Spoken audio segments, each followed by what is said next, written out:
What's going on, guys? I use the Roku box for a lot of my streaming ability.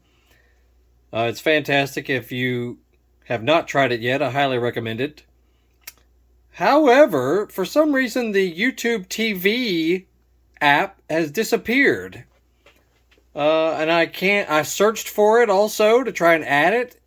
To no avail. I can't find it anywhere. I did an update, I did all the usual restart of the box and everything. Couldn't find anything. I have no idea what happened to it. So, here's how you can still use YouTube TV. Go to your regular YouTube app on Roku, right there. Wait for it to load.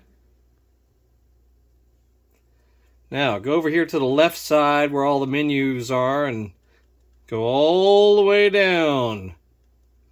YouTube TV right there. And you'll be able to sign in from that route. Now, don't ask me why. I have no idea.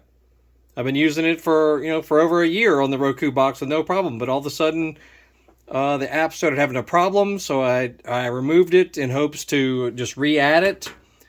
And then it disappeared. So, whatever. Anyway, there you go. You'll be able to sign on there and do what you got to do. And there it is. All right. Check out our videos. We got all kinds of more cool stuff. And subscribe to our channel. See y'all later.